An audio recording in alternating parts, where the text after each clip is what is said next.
چین کے شیزانگ خود مختار علاقے میں واقع کانگرن بوک پہاڑ ہندو مت اور بدھ مت کے ماننے والوں کے لیے ایک مقدس مذہبی مقام کی حیثیت رکھتا ہے۔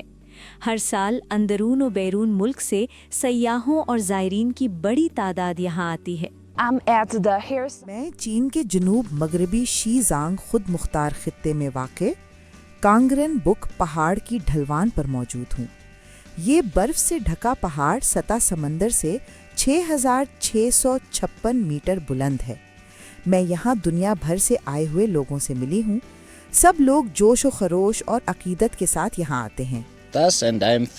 میری عمر 39 سال ہے اور میں شنگھائی سے تعلق رکھتا ہوں۔ شیزانگ پہنچنے کے بعد آپ یہاں کے مناظر سے متعلق کیسا محسوس کرتے ہیں؟ یہاں کے مناظر بہت خوبصورت ہیں، دلکش ہیں۔ ہم سال 1989 میں یہاں آئے تھے، تب ماحول بہت مختلف تھا۔ مقامی لوگ ہمیں دیکھتے ہیں تو ہمیشہ ان کی یہ خواہش ہوتی ہے کہ ہم سے بات کریں۔ میں پہلی دفعہ یہاں آئی ہوں، یہ میرا بڑا خواب تھا، اب میں یہاں موجود ہوں۔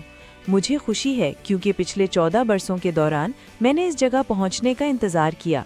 دراصل میں ثقافت سے محبت کرتی ہوں، یہ بھی ایک منفرد بات ہے۔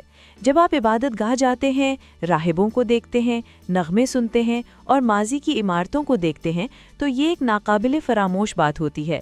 آپ یہاں کے شاندار اور خاص ماحول کو محسوس کر سکتے ہیں۔ یہاں کے قدرتی مناظر اور پہاڑ یقیناً حیران کن ہیں۔ سورج غروب ہوتے وقت تو کانگرن بک کی چوٹی گویا سنہری روشنی میں نہاتی دکھائی دیتی ہے۔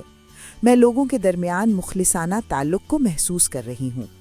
جیسے جیسے شیزانگ کے کھلے پن میں اضافہ ہو رہا ہے، اس کے شاندار فطری مناظر اور متنوع ثقافت ساری دنیا میں مقبول ہو رہی ہے۔